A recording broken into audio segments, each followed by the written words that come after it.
Jeremias capítulo 2. Quando você encontrar, fique de pé.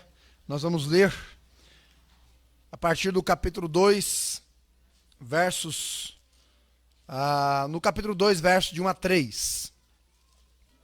Depois vamos ler alguns versos no capítulo 3 e depois alguns versos no capítulo 4. Abra lá sua Bíblia então, Jeremias capítulo 2, versos de 1 a 3.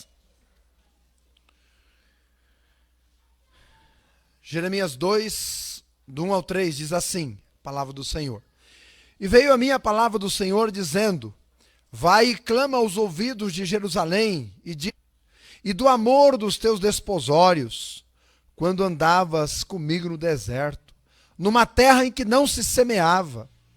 Então Israel era a santidade para o Senhor, e era as primícias da sua novidade, e todos os que o devoravam eram tidos por culpados. O mal vinha sobre eles, diz o Senhor. Agora o versículo de número 13. Porque o meu povo fez duas maldades. A mim me deixaram o manancial de águas vivas e cavaram cisternas rotas que não retêm águas. Agora o capítulo 3, versículo de número 14, por gentileza.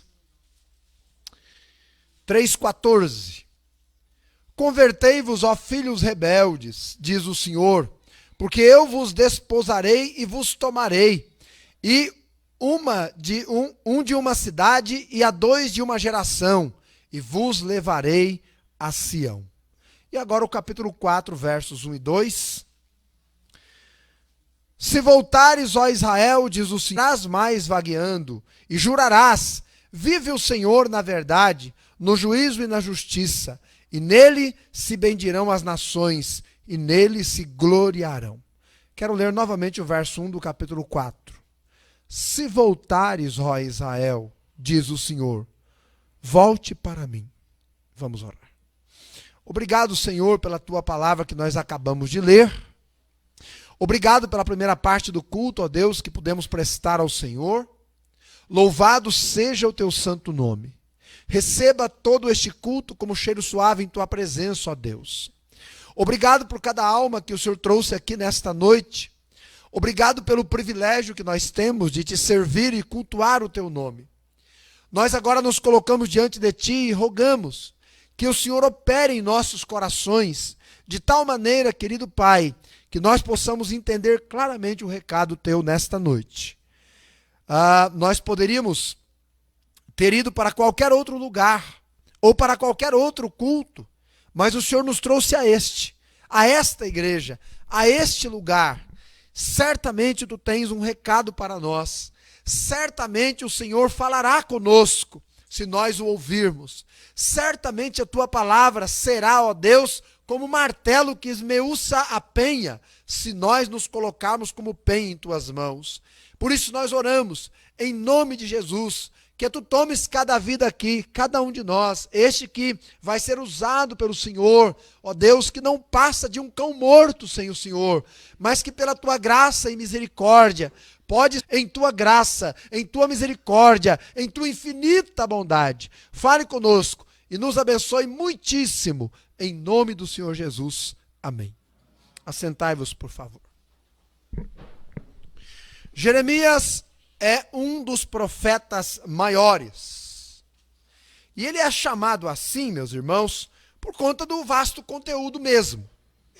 Os profetas maiores, que são 5, Isaías, Jeremias, Lamentações, Ezequiel e Daniel, são chamados de profetas maiores pelo conteúdo, literalmente, que possuem um vasto conteúdo.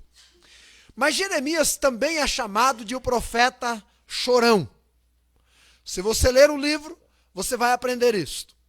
Especialmente por conta do livro de Lamentações. Ele é chamado de o profeta chorão. Poeticamente falando, Jeremias, na verdade, retrata para nós o choro de Deus através dos olhos deste profeta. Então nós poderíamos dizer que o livro do profeta Jeremias, as lágrimas do profeta Jeremias não são em si dele, mas eram as lágrimas de Deus chorando através dos olhos de Jeremias, não é? e lamentando através dos olhos de Jeremias. Se você prestou atenção no capítulo 2, na leitura que eu fiz, você percebeu que o versículo 2 é um versículo de lamento. Ele diz assim: clama aos ouvidos e diz: ah, como eu me lembro de ti bem recentemente, e você andava comigo no deserto. É um lamento. É um saudosismo divino. E a pergunta é: por que que Deus lamentou no livro de Jeremias, no próprio livro de Lamentações? Por que que as palavras de Deus aqui, meus irmãos, são engasgadas? Sabe quando você quer falar, a palavra ela sai engasgada, em meio às lágrimas grossas? Por quê? Bom, quando nós olhamos para o todo do livro, nós aprendemos que é porque o povo de Deus, e no Antigo Testamento, a nação de Israel era o povo de Deus, não é? Então, o povo escolhido de Deus, o povo de Israel, o seu povo, o povo a quem ele escolhera, o povo a quem ele formara, o povo que ele libertara, o povo que ele salvara, o povo que ele preparou, não é, para a terra prometida, povo que ele conduziu pelo deserto, povo a quem ele deu vitórias, povo a quem ele sustentou por 40 anos no deserto, povo a quem ele protegeu com uma coluna de fogo à noite e uma coluna de nuvem durante o dia, povo a quem ele introduziu na terra prometida, povo a quem ele deu a terra por herança, povo a quem ele abençoou a muitíssimo. Veio o Messias, o povo seu, o seu povo separado, o seu povo estabelecido, a menina dos seus olhos, não é? O povozinho de Jacó, este povo de Deus, abandonou a Deus, pisou o sangue do Cordeiro, virou as costas para o Altíssimo, desprezou a sua palavra, deixou os caminhos do Senhor, passou a seguir a outros deuses. Este povo inclinou-se a Baal e a tantos outros ídolos. De maneira que quando Deus vê essa situação, então diz a palavra do Senhor que ele lamenta. Que os olhos de Jeremias tornam-se os olhos de Deus. As lágrimas de Jeremias, as lágrimas do Altíssimo. E quando nós lemos o capítulo 2 especificamente, nós vemos Deus num clamor ardente, num clamor profundo, num clamor emocionado ao seu povo. E Deus diz: volta, Israel. E lá no capítulo 4, versículo 1, ele disse: e se você voltar, volte a mim. Porque Deus sabe que os caminhos do homem, sem ele, escute bem, Deus sabe que os caminhos do homem sem Deus são caminhos de dor, não de paz. São caminhos de tristeza, não de alegria. São caminhos de morte e não de vida. E por quê? Porque não há amor sem o verdadeiro amor que é Deus. Não há vida sem a verdadeira vida, que é Deus, que é a vida. Não há paz sem a verdadeira paz, que é o Deus da paz. Não há sentido de existência sem o sentido dela, que é o próprio Deus. Deus sabe que os muitos caminhos do homem, que lhe parecem direito, são caminhos de morte. Deus sabe que no dia em que dele comeres, certamente o homem vai morrer. Foi o que ele disse lá no Jardim do Éden. E Deus lamentou neste livro as decisões tolas do seu próprio povo, porque tolo é aquele que deixa o seu Deus. E este clamor então ecoa aí durante o livro. Um dia se entregou a Deus muita gente. Hoje a gente encontra pelas ruas, encontra pelas igrejas, encontra pelos trabalhos da vida. Muita gente tem estado longe de Deus. Muitos que um dia viveram o primeiro amor, o amor com o seu Deus, deixaram a Deus. Muitos que um dia tiveram encontro com Jesus, que foram tomados, não é, por uma vida intensa de oração, que não faltavam no culto de oração, que passaram a amar uma vida de oração, não oram mais.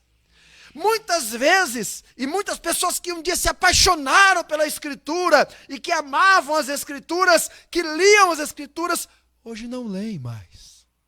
Muita gente que se entregou um dia ao serviço do Senhor, na igreja, nos evangelismos, que romperam com o mundo e os seus costumes e vícios, que tiveram uma alegria transbordante e radiante, por um motivo ou outro, deixaram a intimidade com Deus, as práticas eclesiásticas da leitura e oração, deixaram a comunhão com os irmãos e passaram a andar à margem. Já não andam mais com Deus, não tem mais prazer em Deus, já não oram mais, já não servem mais com alegria nos cultos, nos trabalhos do Senhor, mas o amor ardente, o gosto vivo pelo Altíssimo, não são mais o combustível do que fazem. Estão como uma brasa fora do braseiro, que não deixou de ser carvão, mas também não aquece mais, não brilham mais, não fazem mais a sua função. Então Deus tem um clamor a estes: volte, volte. E se você voltar, diz Deus, volte para mim. Antes de você voltar para uma igreja, antes de você voltar, não é, para reconciliação talvez com o irmão, que você não está bem, primeiro você volta para mim. Aí depois você conserta as outras coisas. Mas volta para mim, diz o Senhor. Meus irmãos, e por uma razão muito simples. Quando a gente volta, quando a gente está bem com Deus, as outras coisas não serão acrescentadas. Foi o que nós aprendemos do Senhor Jesus, né? Então, quando estamos bem, as outras coisas serão acrescentadas. E olhando para estes 3 capítulos aqui, eu quero conversar com você então um pouquinho nesta noite, quero compartilhar com você um pouquinho nesta noite, não é? Deste clamor emocionado de Deus. Vamos destacar então que, meus irmãos, nos versos de 1 a 3 do capítulo 2, Deus nos diz como Ele ama. Preste atenção. Como Ele ama e como Ele amou aquele dia em que você teve um encontro com Ele. Como Ele amou. Como aquilo foi importante para Ele. Como aquilo marcou a pessoa dele. Os versos de 1 a 3 nos dizem isto. Ó Israel, eu me lembro das beneficências da tua mocidade e do amor dos teus desposórios, quando andavas após mim no deserto, numa terra que não se semeava, e você era um povo separado para mim. Em linguagens mais simples, Deus está dizendo, olha, quando você creu, e você se entregou a mim, você passou a me servir, e você tinha aquele amor tão verdadeiro, tão puro, tão real, e você era tão empolgado, e eu falava e você obedecia, e eu chamava e você atendia, e eu dizia e você fazia. Ah, como era bom aquele tempo de intimidade que nós tínhamos. Como era bom. Meus irmãos, Deus não é um ídolo morto, que tem boca e não fala, pés e não andam, nariz e não cheira, ouvidos e não ouvem. Não, 1000 vezes não. Nosso Deus é um Deus, Ele tem intelecto, Ele tem emoções, Ele tem vontade própria. Seus sentimentos se derramam através da sua palavra. Nosso Deus ama, como o pastor Taibo falou agora há pouco ali, não é? E Ele alegra-se em nós, na nossa vida, em nós pertencermos a Ele. E nesse texto isso é muito claro. Se não, vejamos. No verso 1, o texto diz que Deus fala com sua criação.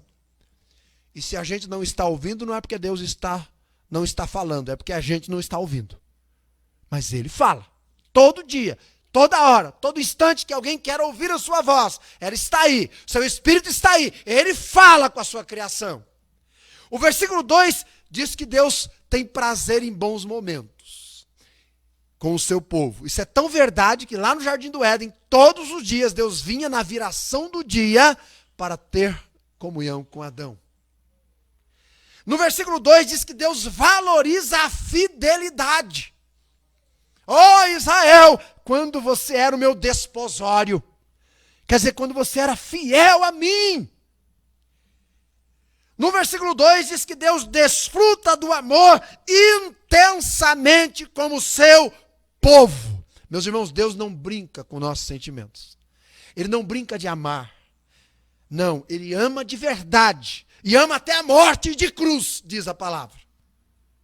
No versículo 2, diz que o Senhor nosso Deus vê os passos dos seus filhos. No versículo certo, porque confiava. E Deus valoriza isso. No versículo 3, diz que Deus via a consagração. Porque no versículo 3 ele diz, tu eras separado para mim, Israel. No versículo 3 diz que Deus via que Israel agia em fidelidade, então Deus cuidava e protegia o seu povo. Estes são os relacionamentos, são as virtudes que envolvem o primeiro contato de uma pessoa com Deus. Meus irmãos, é o primeiro amor entre Deus e o seu povo ali, ou o seu povo e ele, não é? E foi marcante, foi empolgante, foi inesquecível. Palavras como fidelidade, profundidade, amor, intimidade, prontidão, em seguir e obedecer onde fosse, exclusividade de coração, coração adorador, santidade, primazia em tudo e cuidado. Irmãos, quando uma pessoa tem um encontro real com Deus, a vida é completamente transformada. Eu conheci uma jovenzinha de 12 anos, muito religiosa, dura de coração. Mas um dia, o Senhor Jesus passou na vida dela, o Espírito Santo a convenceu do pecado, da justiça e do juízo, aos 12 anos. 6 meses depois da sua conversão, ela entregou-se estudando lá. E lá ela se preparou. Aos 16 anos, quando ela terminou o seminário, sai do interior do Paraná e vem trabalhar no orfanato em São Paulo, com 16 anos. Trabalha nesse orfanato servindo ao Senhor com toda a sua alegria, seu amor, com a sua paixão. Lá ela vai conhecer um homem que vai se tornar o seu marido. E quando ela se casa, se torna missionária, ele missionário, vão desbravar os campos. E pregam aqui, pregam ali, pregam acolá. E vão fundando igrejas, e vão trabalhando em igrejas. E a empolgação e a alegria dela é nítida, cada dia, cada momento. Aos 32 anos, o Senhor a recolhe, leva para o lar celestial. Mas é impressionante, é empolgante, é estimulante, como uma pessoa, aos 12 anos de idade, entrega a sua vida a Jesus, entrega a sua vida para servir a Jesus, é usada pelo Senhor e gasta todos os seus dias obedecendo, servindo e se alegrando. Só tem uma explicação, é um amor verdadeiro, experimentado e provado no seu cotidiano. E Deus tem prazer nesse amor. Ah, Israel, como eu amei aquele primeiro momento. Eu não sei se você já experimentou este amor de Deus na sua vida. Não sei quantos anos você tem, mas eu quero dizer para você que esse amor você encontra em Jesus. E no dia que você crê nele todo o coração. E uma pessoa que tenha tido uma experiência real com Jesus, deixá-lo, afastar-se dele. É possível. E os versículos de 4 a 13 nos vão dizer isso. Eu não vou ler todos esses versos. Tá bom? Mas eu vou mencionar a você pode ler em casa depois com calma. Então, é possível, e aí vem essa pergunta, é possível uma pessoa que teve sua vida transformada por Deus, que foi liberta, nós ouvimos este belo hino do coral, perdoado, depois em seguida justificado. É possível uma pessoa que fora perdoada, liberta, não é? Que andou com Deus, é possível uma pessoa deixar a intimidade com o Senhor, esfriar-se, abandonar o caminho do Senhor, o caminho da cruz. É possível a pessoa viver friamente, mornamente? Sim, é possível. E muita gente vive assim, infelizmente. É possível. Pessoas já fizeram isso na Escritura. Pessoas já fizeram isso em nosso tempo, em outros tempos. E pessoas fazem isso ainda hoje. É possível. E isso é possível acontecer comigo e com você. Porque aquele que está em pé, diz a palavra de Deus, cuide para que não caia. Aquele que está em pé, vigie, cuide, ore. Jesus disse várias vezes, vigiai e orai. O espírito está pronto, mas a carne é fraca. Vigie, ore. Às vezes. O que é que Deus diz para nós que pode levar uma pessoa a esse esfriamento? Então, os versículos de 5 em diante, até os versículos 13, né, de 4 a 13 aí do capítulo 2, eu só vou listar para você, por causa do nosso tempo.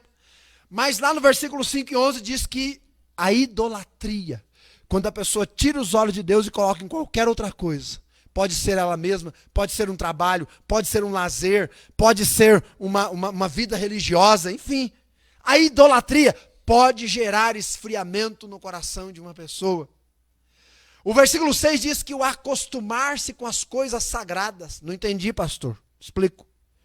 É quando a pessoa começa a fazer a obra de Deus automaticamente. Aí ela acostuma com aquilo, já não ora mais dependendo de Deus para fazer o que vai fazer. Ela já não vê mais a dependência do Senhor como necessidade. Ela simplesmente faz por fazer. Então, acostumou-se com o sagrado. Pode virar uma pedra de gelo o coração dela. O versículo 6 ainda diz que o esquecimento e a ingratidão com o passar do tempo. Se não cultivar um coração agradecido todos os dias, a pessoa pode ir esfriando e ir para longe de Deus. O versículo 7 diz ainda, o sincretismo religioso, que é absorver o que é profano como se fosse santo. O versículo 8 diz que a falta de oração pode levar a pessoa a se tornar uma geladeira espiritual. O versículo 8 diz que, isso aqui é chocante, irmãos. Olha só, eu até vou fazer questão de ler, porque é chocante. Olha só o que está escrito no versículo 8. Os sacerdotes não disseram, onde está o Senhor? Olha só agora. E os que cuidavam da minha lei não me conheciam. Ei, escute bem o que eu estou te dizendo.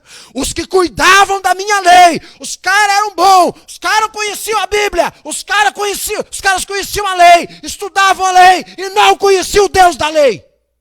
Mataram o Senhor da glória numa cruz. Religiosidade barata. Está assim nesse mundão aí, ó. Tem um montão de gente por aí cheia de religiosidade e não conhece Jesus Cristo como Salvador. Vivem como se ele estivesse morto. Até hoje. Uma vida assim leva a pessoa a ter um coração como uma geladeira. Também, meus irmãos, o versículo 3 diz que o abandono à intimidade com Deus. Olha, sobre tudo que você tem que guardar na sua vida, escute bem o que eu estou te dizendo. Sobre tudo que você tem que guardar, guarde o seu coração. Sonde o seu coração todo dia. Veja se você está no caminho. Veja se a sua vida está certa com Deus mesmo. Veja se você está fazendo a vontade dele mesmo. Veja se você está obedecendo. Querido, é você e ele. No dia do juízo final não vai ter pastor Carlos e pastor Luciano, não. Eles vão dar conta, não, os que não creram. Mas no tribunal de Cristo, quando o crente for prestar conta, é individualmente também. Lá é cada um, meu querido. Então você tem que sondar a sua vida agora, sua intimidade com ele agora. Você tem que ter certeza agora, hoje. No versículo 13 ainda, a obstinação em viver guiado em seu próprio entendimento. Quando a pessoa deixa de ouvir a voz de Deus e quer seguir o seu próprio caminho, o coração dela vai chegar uma hora que vai virar uma geladeira. Quando nós estávamos no seminário, gente, o seminário é um lugar muito perigoso para se desviar, sabia? Você está brincando, pastor? Não estou, não. Conheço muitos que se desviaram dentro do seminário. O seminário é um lugar muito perigoso. Por isso, alguns professores sempre vinham falar com a gente.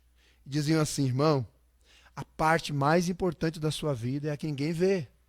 Cuidado com a religiosidade. Cultive uma vida séria de oração.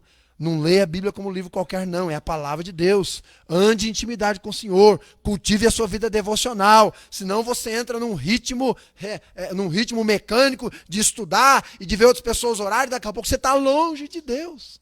Você está desviado. Você está fora dos caminhos. Então, muitas vezes eu ouvi isso, irmãos. Isso vale para dentro da igreja. Isso vale para a gente. Por favor, meu querido, sonde o seu coração cada dia. Você, Jesus aos outros, por que você anda com ele? Você tem que ter intimidade verdadeira, séria, certa, correta, real. Não pode ser religiosidade, senão a gente não passa de um religioso barato. Conhece a lei, mas não conhece o Deus da lei. É vida verdadeira que a gente tem que viver. Terceiro lugar, Deus nos diz os tristes resultados que podem acometer a vida de uma. No capítulo 2, repito mais uma vez, eu não vou ler, senão a mensagem fica longa, né? E aí eu posso pegar a doença da família do pastor Taibo, que ele falou. Eu vou evitar. Né? De ser uma mensagem muito longa, né? Ok? Então, eu vou deixar que você leia, mas está aí na sua Bíblia, só você ler. Mas os versículos de 14 a 25 nos dizem os resultados na vida de uma pessoa que se distancia de Deus. E, meus irmãos, assim como o inferno está no fim da vida de uma pessoa sem Deus, é o que diz o Salmo 19:9, o desgosto, a frustração, a síndrome do caranguejo, a insatisfação, o fracasso, está no trajeto da vida de uma pessoa que deixa o amor do Senhor. Lembra-se do filho pródigo? Você consegue se lembrar do filho pródigo? Meus irmãos, quanto ele perdeu, não é verdade? Quanto ele perdeu. Quanto ele sofreu. Quanto ele foi humilhado. Quanta dor. Quanta tristeza. Quanta angústia. Quanto medo. Quanta fome. Quanta podridão ele vivenciou. Triste. Mas foi a realidade dele. E pode ser a realidade de alguém. No texto em apreço, irmãos, Deus diz: Israel, por que você me deixou? Você não sabe que você vai sofrer, que você vai entrar num caminho ladeira abaixo. Meus irmãos, Deus é um Pai bondoso e amoroso, e Ele alerta o seu povo, como está nos alertando hoje à noite. É um alerta de Deus, Ele está nos alertando hoje à noite, para a gente acender uma luz vermelha aí, e sondar o nosso coração, e vermos exatamente onde estamos diante dEle. Porque vivemos em um mundo de pecado que está convidando você todos os dias para se afastar dos caminhos do Senhor. Todos os dias você recebe esse convite. E o pecado, meus irmãos, ele é maligníssimo. No versículo 19 do capítulo 2, olha só. A tua malícia, Israel, te castigará, as tuas apostasias te apodrecerão. Sabe, pois, que quão mal e amargo é abandonar o Senhor. Quão mal e amargo é deixar o Senhor. Não deixe, Israel. Deus avisou eles, irmãos. Porque o caminho longe dele é amargo, é mau. O pecado, meus irmãos, é maligníssimo, diz a Bíblia. O pecado é pior que a solidão, é pior que a enfermidade, é pior que a morte. Porque a solidão, a enfermidade e a morte não podem te afastar de Deus. Mas o pecado pode afastar você eternamente dele. Pode. O pecado é enganador. Ele promete mundos e fundos. Promete prazer, mas paga com desgosto. Promete liberdade, mas escravo. Frio, com a barriga roncando, ele acordou assim. E na frente dele estava lá uma minhoca suculenta. Já pensou numa minhoca suculenta? Hã? Que isso? Perdeu metade da vida então? Pensa bem numa minhoca suculenta. Não é? Aquela minhoca bem gordinha. Tipo premium. A Daniela e Reverim sabem bem, não é? O que é negócio de prêmio, né, Daniela? Então, aquela minhoca bem suculenta, e aquele peixe abre os olhos então e ela está ali, não é? Bem na sua frente. Aí ele fecha o olho, ele diz assim: não, eu devo estar sonhando, isso é uma ilusão, isso é uma coisa da minha cabeça. Mas você sabe que aquilo que os olhos não veem, o estômago não sente, mas quando vê, aí ele diz assim: eu vou dar uma olhada, será que é um sonho mesmo? Aí ele abre um olho assim, e abre o outro olho e ele vê a minhoca bem na sua frente, não é? Bem ali. E ele fecha o olho e fala: não, eu não posso. Eu tenho que resistir, com certeza isso é uma isca. Com certeza tem alguma coisa errada, não é possível. Logo na minha frente de manhã.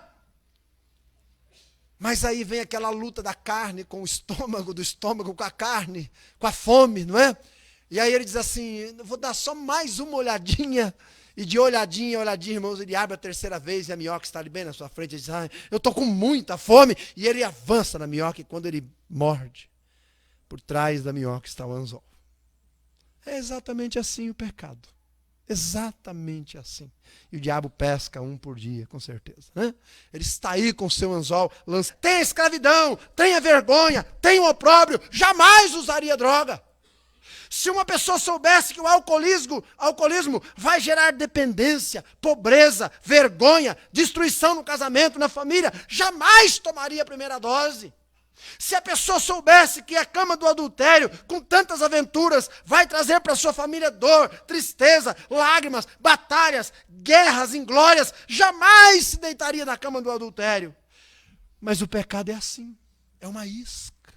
Parece suculento, mas por trás tem o anzol da morte, do sofrimento e da dor. O pecado é um embuste, ele é um enganador. Por isso Deus disse: Israel, a tua malícia vai te castigar, a tua apostasia vai te repreender. Você vai ter um caminho amargo, Israel. E é assim o caminho de todo aquele que deixa o Senhor. É assim o caminho de todo aquele que abandona ao Senhor, meus irmãos. Deus não quer que você o abandone. Eu sempre fico pensando em Judas. Incrível, né? Podia pensar nos outros discípulos, mas vira e mexe eu penso em Judas. Meus irmãos, Judas teve o melhor pastor que alguém pode ter. Teve ou não teve? Teve. Judas teve o melhor mestre que alguém pode ter. Judas teve o melhor líder que alguém pode ter. Ele teve o melhor amigo que alguém... Mesmo assim, Judas foi para o inferno. Mesmo assim. O problema nem sempre é com quem está falando. O problema pode estar na distância que estamos da pessoa, não é? E nesse caso, Deus. Judas, em um determinado momento, mesmo andando perto do Senhor, não andava mais com ele, seu coração já estava longe. Então ele isolou-se, ele fechou-se em suas verdades, não quis mais ouvir a Jesus. E aí foi se afundando. Hoje, meus irmãos, Judas está no inferno. Podes imaginar a sua dor? Podes imaginar o seu sofrimento, o seu desespero, sua rebelião? Mas sabe, eu penso que o pior tormento de Judas no inferno não sejam nem as chamas, mas sejam as palavras. As palavras de Jesus. Porque na noite da traição, Jesus olhou para Judas e disse assim: meu amigo, a que vieste? Com um beijo você trai o Filho do Homem?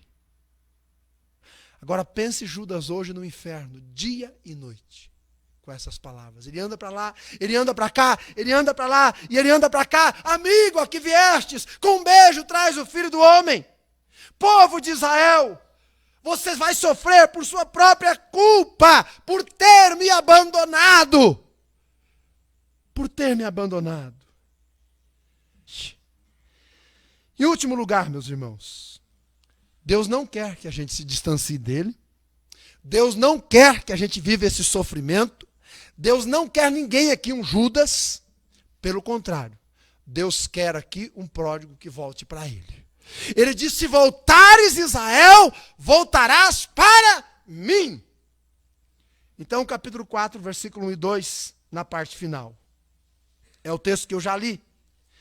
Meus irmãos, Deus é bom, mesmo quando somos maus. Mesmo quando somos maus.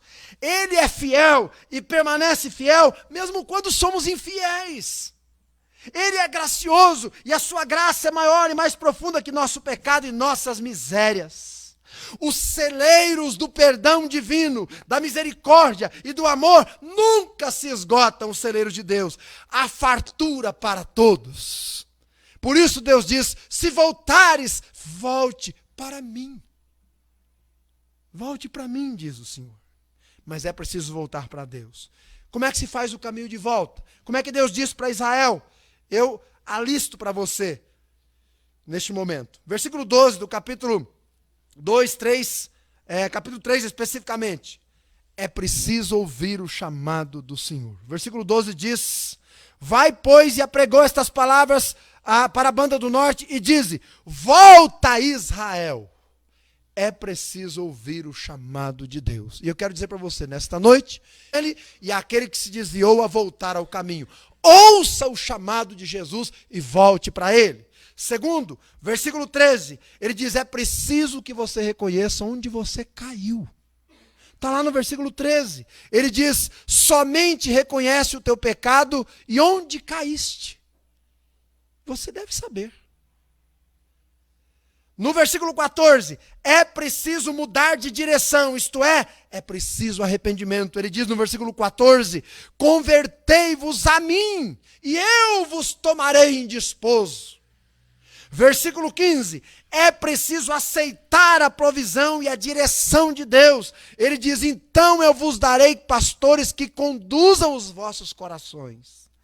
E no capítulo 4, versículo 1, é preciso vir, mas vir a Ele. Meus irmãos, o primeiro amor é o próprio Deus. Quando uma pessoa deixa o amor, deixa a Deus. Se você quer viver uma vida debaixo do amor, volte para Deus. E você sabe que uma pessoa pode voltar-se para Deus de qualquer lugar geográfico?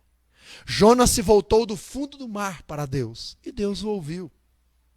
E você sabe que uma pessoa pode voltar-se para Deus de qualquer distância espiritual em que esteja? A Raabe era uma prostituta, mas ela se voltou para Deus, e Deus a acolheu. Você sabe que uma pessoa pode se voltar para Deus sinceramente a Ele, de abraçar, beijar, vai lhe vestir, colocar um anel no seu dedo, lhe chamar de filho e conduzi-lo para um grande banquete em sua casa, por ser Deus bondoso e amoroso como é. E você sabe que a Bíblia diz: cheguemos, pois, com confiança ao trono da graça, para que possamos alcançar misericórdia e achar graça, a fim de sermos ajudados em tempo oportuno. Acheguemos, pois, a Deus. Hoje à noite, agora, como você está, de onde você está, acheguemos. Esta é a resposta que Deus quer que nós venhamos a dar a Ele. Que nós voltemos a Ele de todo o nosso coração. Vou pedir que o Júnior toque. Se você conhece, Júnior, aquele Quero Voltar ao Primeiro Amor, se conhecer bem, se não, toca um bonito aí. E eu quero convidar você a curvar a sua fronte em oração neste momento.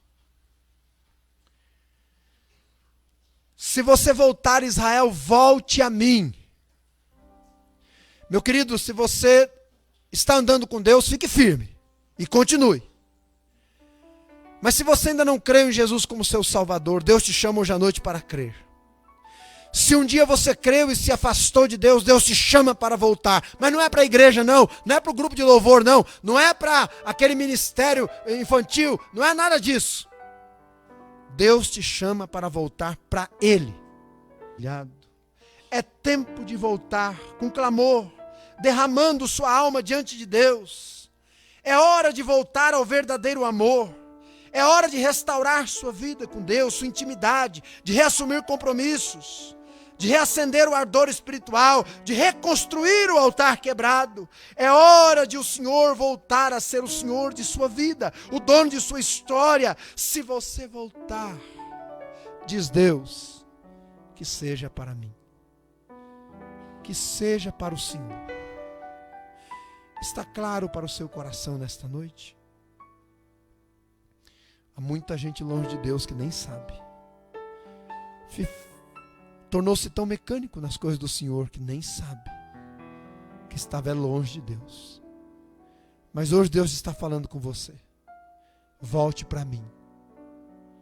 Volte para o meu coração. Volte para o amor íntimo comigo. Volte àquelas obras essenciais de paixão, de fidelidade, de santidade. Volte para mim. Há porventura alguém nesta noite ao qual o coração de Deus falou claramente, e você sabe que foi com você, e você quer dar uma resposta para Deus, dizendo a Ele: Senhor, eu estou voltando à intimidade com o Senhor. Se há alguém a quem Deus falou e está tomando esse passo de fé neste momento, levante uma de suas mãos. Nós queremos orar pela sua vida e agradecer a Deus, dizer bem-vindo de volta à intimidade com o Altíssimo. Alguém neste momento? Louvado seja o Senhor, amém, graças a Deus. Há mais alguém? Como Deus falou com Israel, fala conosco hoje à noite. Como Israel teve que responder, nós temos que responder agora. Você sabe da sua situação. Há alguém mais? Amém. Deus seja louvado. Se você vai voltar, volte para mim, diz Deus, para comigo. Há mais alguém? Deus seja louvado. Deus seja louvado. Senhor, obrigado pela tua palavra. Obrigado por esta noite. Obrigado pelo teu clamor emocionado. Porque o teu povo não pode estar longe de ti. Teu povo precisa do Senhor. Teu povo não pertence a esse mundo. Teu povo tem que andar na tua intimidade. Ele precisa de ti. Nós precisamos. Ajude-nos, Senhor. Ajude-nos. Obrigado pela tua palavra. Despeça-nos para nossas casas